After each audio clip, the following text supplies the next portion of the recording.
از خاک مقدس، از بخارا و سمرقند، از تاریخ جهان صدای رودکی می آید. از نخستین بیتا، از قلبی تاریخ من آتشی جاویدانم. فردوسی با خامشان و من نامی ما را ثبت کرد، ملت و تمامی جهان را زنده نمود.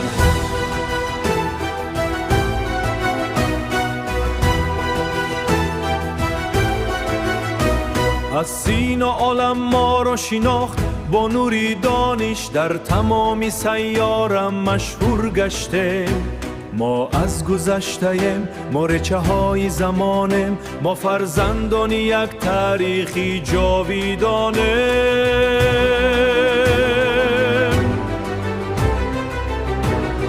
رچه های من تاجیکی، این افتخاری من است. از کوروش تا سامانیان این تاریخی من است. درک های من نوری هزار ساله ها جاری است. من تاجیکم، با تمام جهان زنده ام.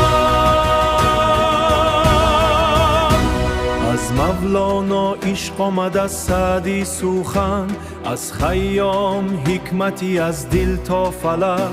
دارا با قدرت جهانی بزرگ ساخت، کوروش با عدالت نوری تاریخ شد. با سامانیان نامی نیاگان با زنده گشت، ما تمدنی آزاد را احیا کرده.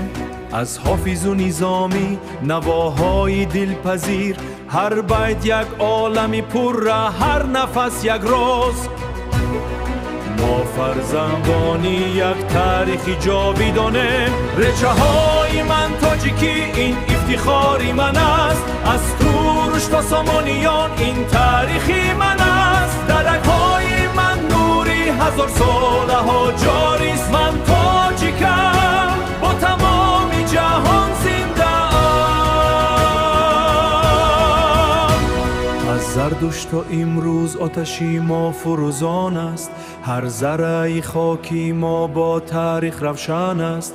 ما نه تنها ملت، ما رچه های صدام. آغازی سپم رچه های من تاجیکی، تا دمکی جهان هست.